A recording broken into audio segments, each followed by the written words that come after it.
I'm just looking at Clay in the meantime because I'm just wondering. Good morning, good afternoon, Hey, LinkedIn.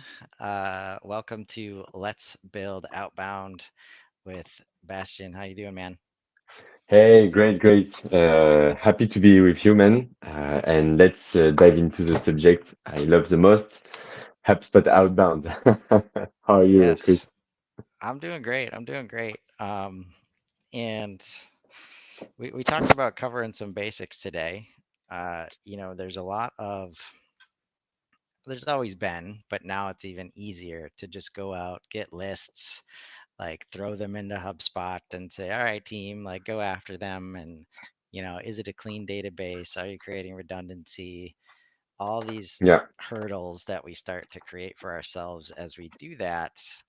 We're going to take a step back today and talk about like the fundamentals as people build out a prospecting database or a targeting database, whatever you want to call it. It's bringing in, hey, here's some companies, here's some people we want to reach out to, we want to do outbound to. So this prospecting motion, how to prepare your team well to target people and accounts. yeah, yeah, completely. Now with plenty of tools, you can go on Sales Navigator and extract a bunch of companies like 3,000, at really cheap price. You plug into your with your You plug with your API of data enrichment tools like Casper, Lucia, whatever you want, and you get a bunch of images and you can like blast images everywhere. And so, but it can be really more, it can be complex. Like for example, me as a company, we target HubSpot user. So you can go on the website and you can check if the website is using HubSpot and other different technologies. And you can use like Buildwith, Wapolizer to enrich your database, store leads also.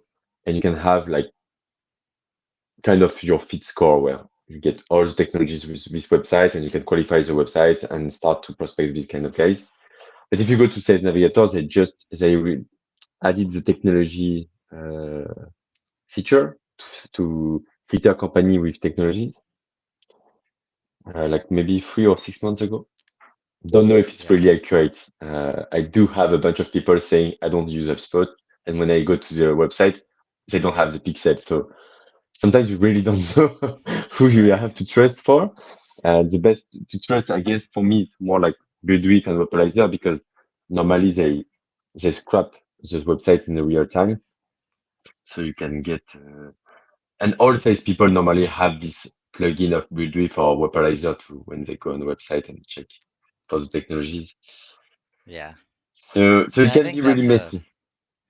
I think that's a good place to start because um like people sometimes take that information from these other data vendors as if it's like guaranteed, right? And there are just so many things that happen in how the different companies go about getting the information, how they're verifying, how they're validating, right?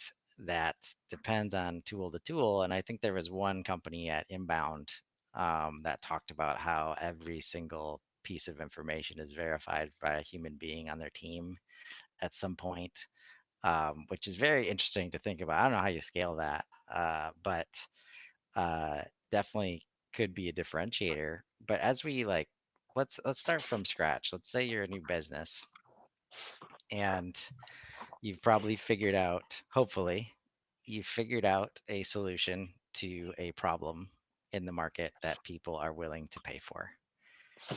How do you go about building your first list? Like, what Yeah. do you think about first?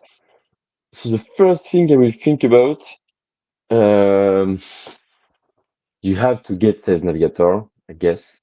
For me, you get Sales Navigator. You, you should find the right filters in Sales Navigator.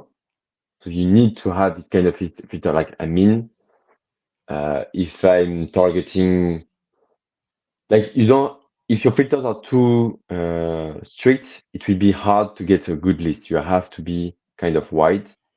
So if you target CFO in New York, that's good. You can just filter with companies. I will filter with companies, location, and of course your title. And Sales Navigator is quite handy because you can search on a contact level with this kind of information, and you don't have to know if you have the company or you have the contact well filled in your HubSpot, for example. You don't have to do that, so that's okay.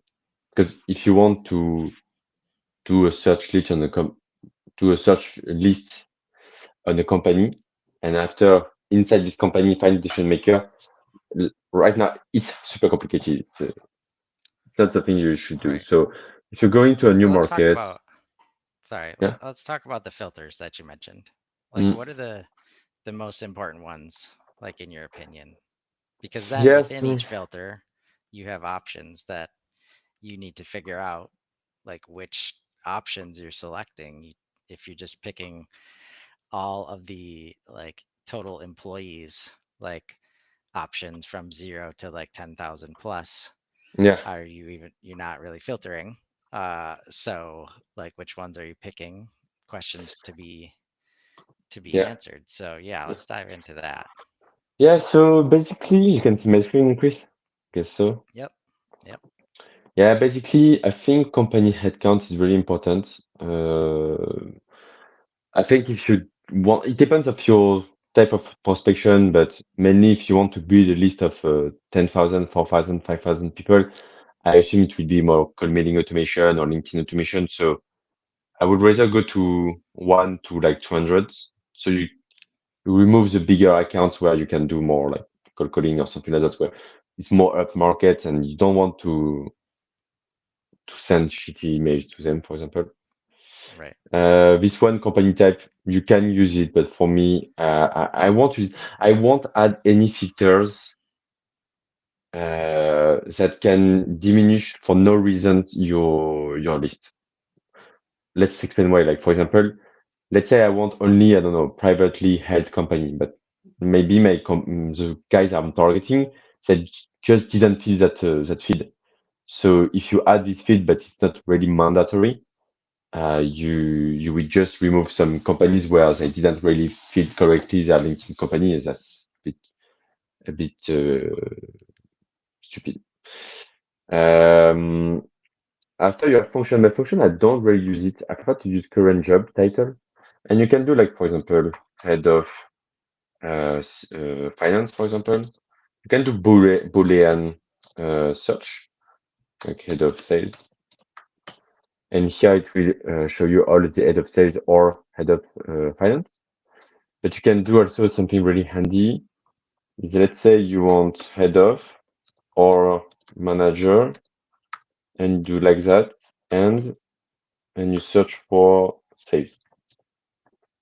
So we'll have all the misspelled the head of, but head of and manager combination with sales. And you can exclude, Yes. you can do like Yeah. that. That exclude can be Yeah, very powerful. and you can do Because that's the first thing I will do. You can do that on an Excel, really simple on Google Sheet. Huh? There's no problem with yeah. that. And you do manager. It can be really complex, like you can do and sales, and after you can say not, and you put like intern, for example, and it will include everything like what I mentioned plus removing the interns. Right. Um, Okay. And I'll just say we're using Sales Navigator here, but so many of the database offerings yeah, use filtering in this way, like even inside of your HubSpot. Um, yeah, in places, you can even do on the filter of the LinkedIn, right? but you don't have much access. Like you can filter by title, that can be handy. But if you want to filter by headcount, for example, or things like that, it will be so hard. So, and yeah, Yeah, the Boolean is something like most of databases vendor do have this kind of logic. So once you know right. one, it will be easier. And what's Actually, interesting, like, so let's say you're just starting out. And like job title is a very good one to filter on Yeah. if you know what those titles are. So if you don't know, generally look at your connections or the people that you already Mm, know, figure out how they refer to themselves, right? Because there's lots of filters in here yeah. that relate to how people fill out their profile, both on a personal perspective and a company perspective. So that's where, to Bastian's point of only filtering when you know exactly the terms that are going to have an impact, because it's very easy to say, okay, I'm targeting this industry Yeah. and I'm going to filter on that. And then there's three other versions of that industry because of the way it's named and because of the way that the company wants to promote itself, right? That if you take those out, you're going to miss a bunch of target companies, Yeah. right? So keeping that Yes. in mind is super Yeah. important. Like as you said, for example, when because before Hybrid, I was working before like 3 or 4 years ago. I worked for an agency doing like cold mailing for other companies, and I was the database guy. And sometimes I was just asking for, okay, what's the job titles you're targeting, and people were saying like 2 or 3 job title. But after a lot of time I ask them like, okay, what are your top 5, top 10 clients, LinkedIn URL, and I will figure out, and I will check for so the job title as you say, and I will go like really broadly. I will go like let's say for example it's a head of sales. I will search for head of sales, and I will look at what kind of contacts I find, and I will you will see some differences, some other way of uh, of writing things. So for example, you will have vice president, for example, you will have like head of post US. So you will get also crappy data from Sales Navigator because Sales Navigator will check for if you don't use a Boolean, you can have this kind of target, and that might not be the target I wanted. And even like the worst thing is if you target, like, for example, contacts inside a headcount of 1 to 50, 51 to 200, and inside the target, you have, inside the database, you will have some people with with 2 jobs, for example, and LinkedIn mixes the filter. So let's say, for example, I target like founder of a SaaS company in New York, 50 plus employees. If someone is working in a SaaS startup, 50 plus employees, New York, and he's just an intern, and he has another job where he's founder of his blog, you will get him. You will get him inside the Sales Navigator list. You will get him. Yes. And So and that, you highlight yeah, an important point for me here because this was a challenge for me in the manufacturing space. Um, the sales teams didn't necessarily think, or somebody told them they were not responsible for prospecting, and that was marketing's job to create these lists okay, and then just hand them over, right? But the nuance that we're talking about, like there's nobody better than sales to be yeah, doing this activity because they can tell who's in and who's not and how to adjust the filters and who they want to talk to. Like they can tell that better than anybody else. So instead of playing this game where it's okay, build me the prospect list marketing, and then I do that, and then I give it to sales, and then sales says this is garbage, and then we just go back and forth, right? Instead of figuring out, instead of marketing's true role, in my opinion, is to give sales tools like this to help them yeah, understand that tools like this are available to say, hey, this is really easy for you to do. And if you decide to do it, it's infinitely more valuable, right? Because now they can immediately jump to somebody on this list like, oh man, I forgot about this person, or they moved companies and I didn't keep track of them. Now I can just message them right away, right? As you're doing the thing. So it's so much more valuable when you get, the people on the front lines starting to build some of these lists. yeah, completely agree. I think it's pretty good to have marketing team working with sales to provide database, especially when the database is harder and harder to get. But I do think that something we miss a lot is the ownership. Like you have to have people that are skin in the game. Like you have to get your sales to find their own prospects. Of course, they can be helped by marketing, but marketing is helping them. It's not doing the job as doing everything for them. So I think also like 5 years ago, most apps that were online for this kind of thing, like scrapping and so on, was really complicated, not really accessible for salespeople, more accessible for marketing people. Now you have plenty of tools like you, for the salespeople, really easy, one click a button, and you just download the list and you put in your spot, something like that. Something we Yeah. need to work by the way with Habit, but Yeah. And something I you think can do. that's where like the collaboration becomes like, okay, sales, Mm, you own the list, but then marketing helps you maintain and manage it inside of, whatever tool. It could be in Sales Navigator, but also in the CRM, yeah, and creating some like just some maintenance processes to say like, hey, you brought this one in last week, like, and it's already here, and managing duplicate content or contacts and records, yeah, helping sales not have to deal with that stuff. It gets a lot easier for marketing to do that when they're also not the ones building the lists, right? yeah, yeah, completely. Like when I when we look at like if you're going to a new market, it's really easy as we saw just earlier. Like just go on Sales Navigator, you get the list, you enrich with some data provider, put in your HubSpot, and you can start. When it gets complicated, it's more like, okay, we for example get that list, we finish all the leads, we contacted everyone, or maybe like 50, 70%, we got an answer of no or something like that. Now you want more. And here here is the work. Now it's hard, now it's hard.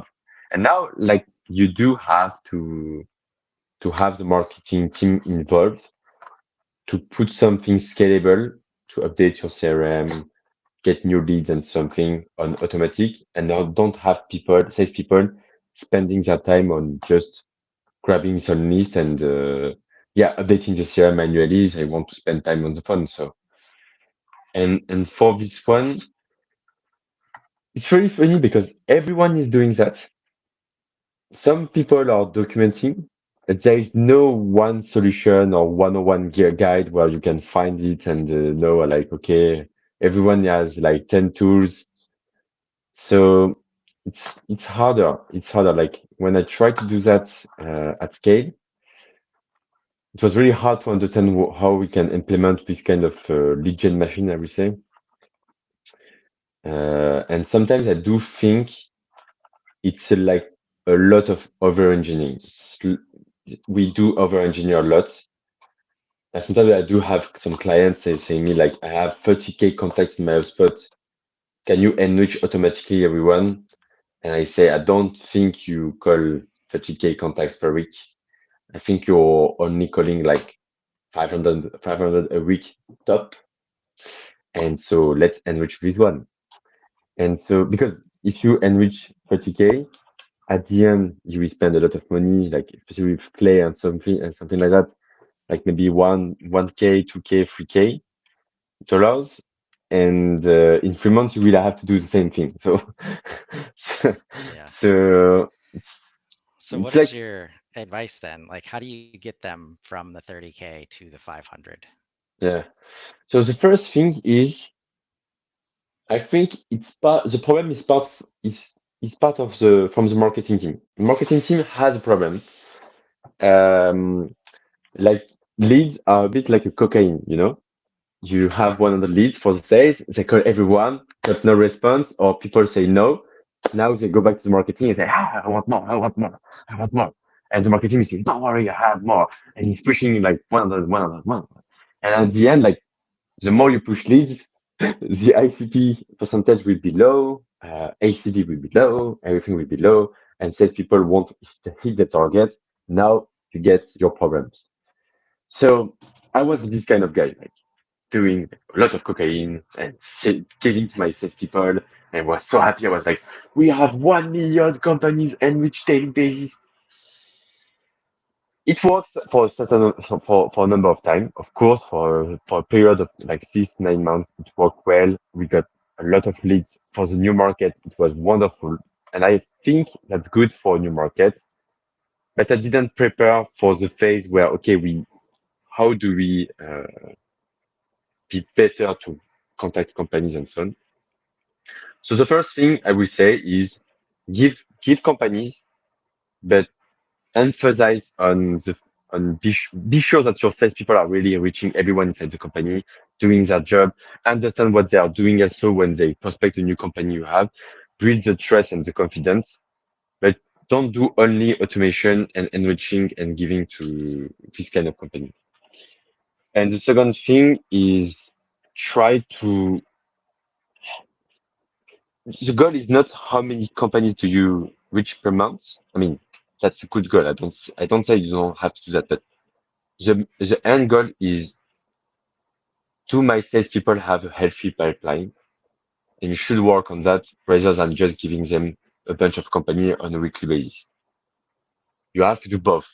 That's it's where it's hard. You have to do both. But the first one is easier because you give cocaine, so that's good. But I mean, that's good for this kind Yeah. of example, of course. But Okay. and you have to be sure because one thing which is really really hard is if you give like 10,000 companies to people, how do you know which one are the best inside your system? If you have like infinite attempts, even someone who is not good will perform. Yeah, you just have to try. If you don't try, well, I think it's obvious. But if you give like you don't have an infinite market, at least most of us, especially, or you sell to every companies in the world, and that's good for you. But so you really need to like yeah. I spoke with a French startup like they have what 150 BDRs, and I say like yeah, your market is big, go for it. Do cold calling like in mass, you don't care. They do have a scalable infrastructure to enrich things and so on. So I will say like when you work with sales, send a bunch, 100 companies and work with them. Look at what they check, manual tasks, equip them, do the sales enablement, equip them with the right tools and so on. Understand if the leads are good quality and so on, and and now go back to your desk and work on the list. But be careful on not don't release too many companies quickly, really fast. You have to be careful. Yeah. But it's Like so hard. It much. takes time. Well, that's where it's like you got to take time, and Mm. people might want to take the time, but when you throw hundreds of companies at them and say they got to get through it all, right? You don't do as much research as you should. Like that's where like all the AI tools that are coming out, like so much of it is focused on getting the thing done versus the preparation needed to do the thing well, Yeah, right?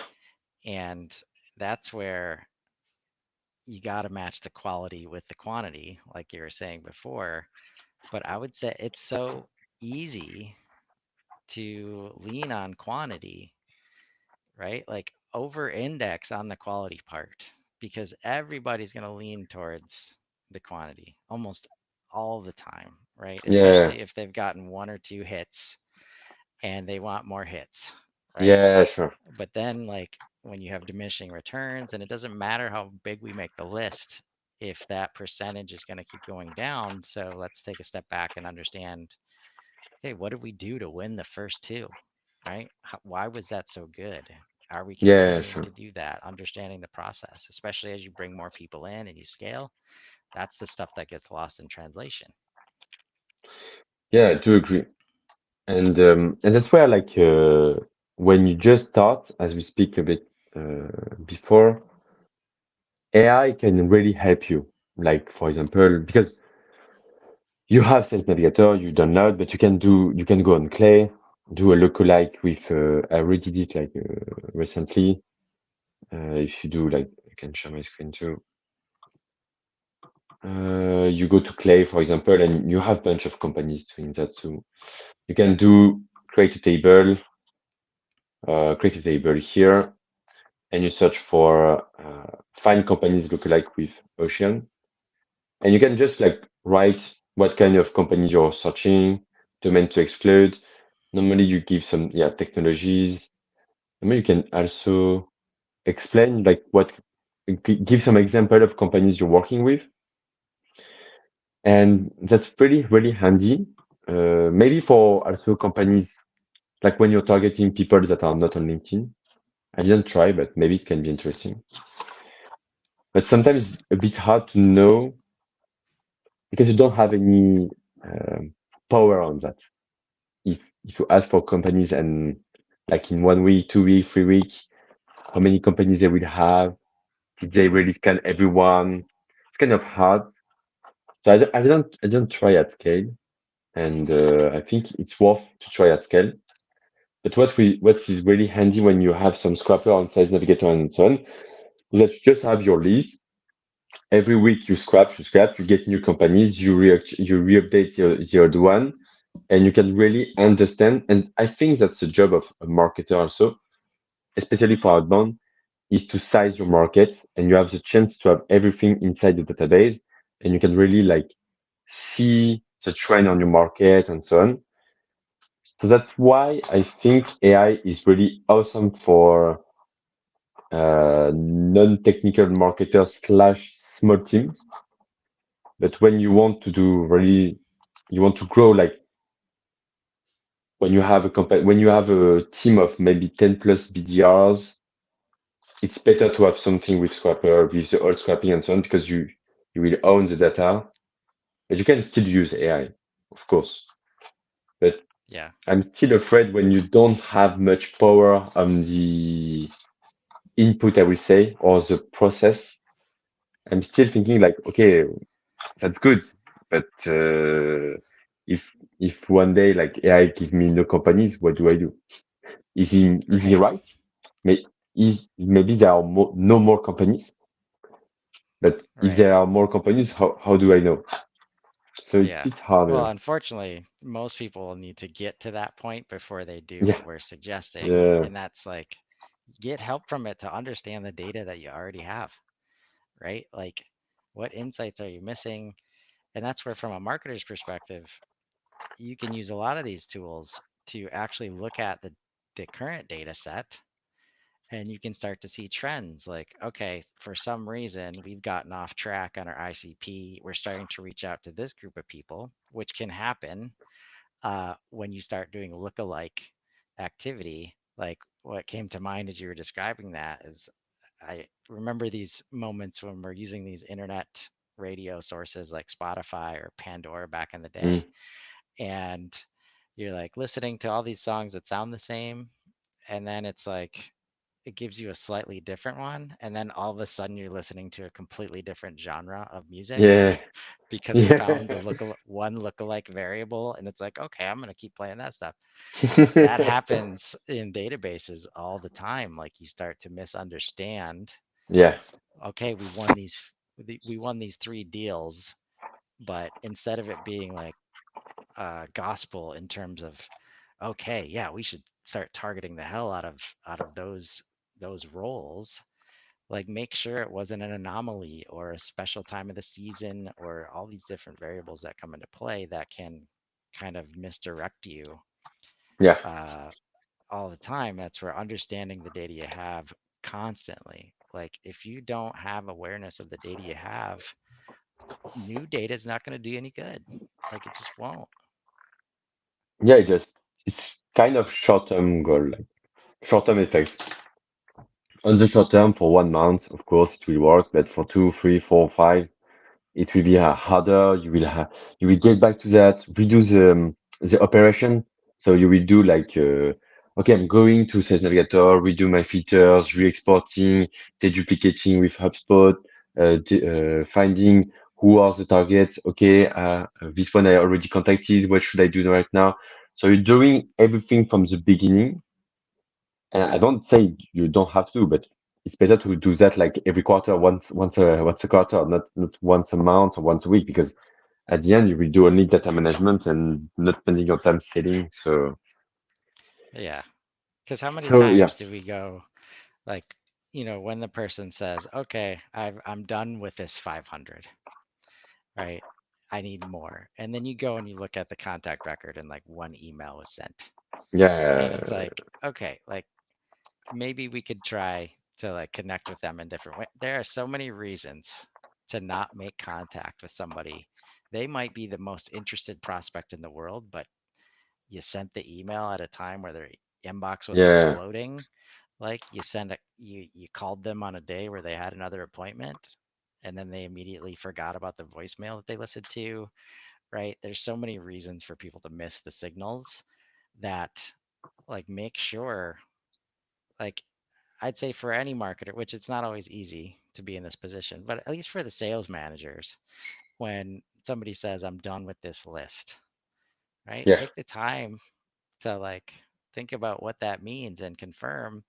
Because even if they have done 10 activities, understand why the people aren't connecting, and maybe there's a gap. Like maybe we haven't been trying on LinkedIn, maybe we yeah, haven't, maybe the message has been wrong, right? For some reason, we started using this subject email line, which wasn't like approved, and now all 10 emails had just a bad execution, and that was the reason, right? We couldn't get through. Stuff like that happens all the time. yeah. I do agree, and I think you have to have some rules between sales and marketing. So what do I mean by rules is, for example, let you go in clear and you say like you get only 300 new companies per quarter or something like that. And you try to stick to the rules. Sometimes, of course, you can give a bit more, you can help people, but you try to stick to the rule. And for example, I was speaking with some sales at HubSpot, and they have a maximum capacity of number of companies per BDR, for example, and it's a bit harsh. Like every Monday or something like that, like at 6 a.m., they you can remove companies from your pipe, and there is a list in every Monday 6 a.m. You can connect first and choose the best company inside. Like a bit harsh. I don't say you have to do that, but you get the spirit. So you have a maximum capacity.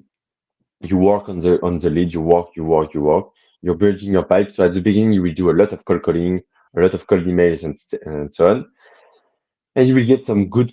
And if you do your discovery call really great, uh, you will identify great companies, great ICPs, not ready from now. So you keep them in the pipe. The other one, either you have a meeting or you define that they were not, you didn't qualify them. They were not really interesting for your company. So now you get more. And at the end, in 3, 4 months, you will spend your day only on nurturing, having referrals, having intro, less cold calling. You will still need to have to do some cold call, but it will be maybe like 10 or 20% of your time rather than 80% before. But that's the aim goal for me. The aim goal is to do a lot of cold calling and reducing to 20% because you created a healthy pipeline and so on. That's a healthy goal. But too many salespeople like they send something in meetings, they do a deal and they didn't close, and after it's in the void in HubSpot, somewhere in HubSpot. If you do a magic filter like people saying the call, we can speak again in Q4 2026, and magically you get the list and you say, I can speak with them again. Yeah. Now, Yeah, I think this has been awesome conversation. Like the database is definitely really important. Um, and there's a few things at the start, like mainly related to filters. Like how are you, again, we come back to what is your ICP? Have you documented that? who are you targeting? Like, it's very hard to create a valuable database if you can't answer those questions. Mm. And it can be easy to just jump into the tools and kind of let the tools help you decide, right? Yeah, And then you don't make the best decisions because now I'm shooting for a number of LinkedIn people instead of actually targeting, yeah. right, the right And filters. it's crazy because sometimes you do your filters and you're like, oh, I got only 3,000 contacts. I need more. Why? You only sometimes like I'm speaking with colleagues and people like I know, and they're like, I need to shoot like 10K contacts to have my target. Okay, but how many clients do you need? What's your ACV? Okay, you need like 10 clients per month. Okay, 10 clients, that's that big. I don't think you need to shoot like 10K contacts to get like 120 clients per year. So there is this thing. Um, yes, I think I lost my second thing.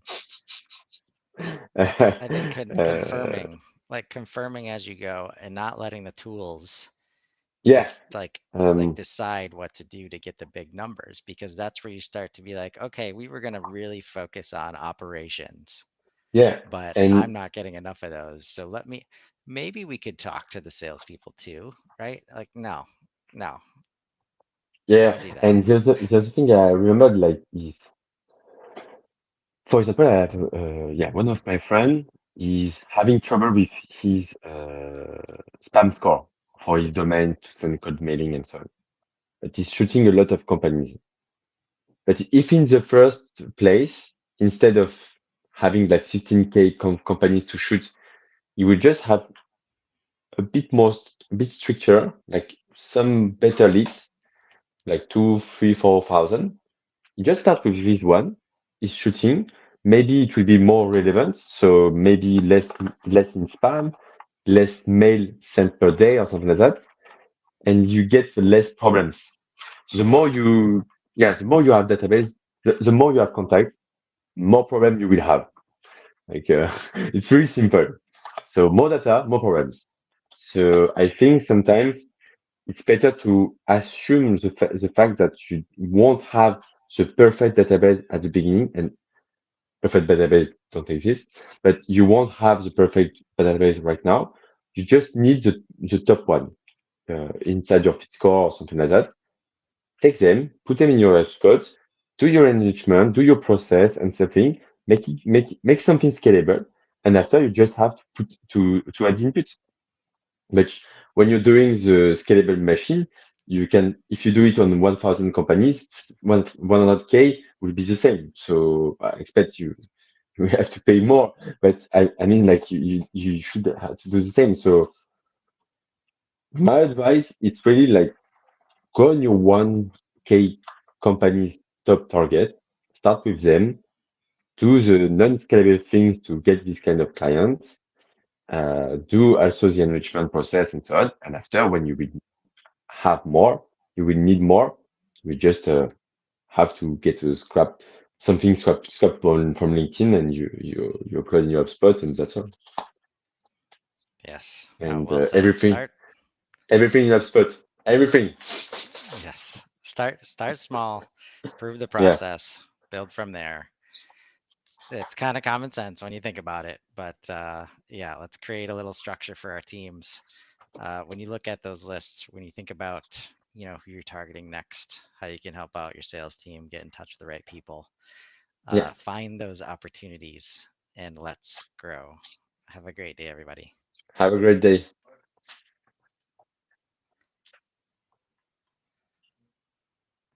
Awesome. How we do?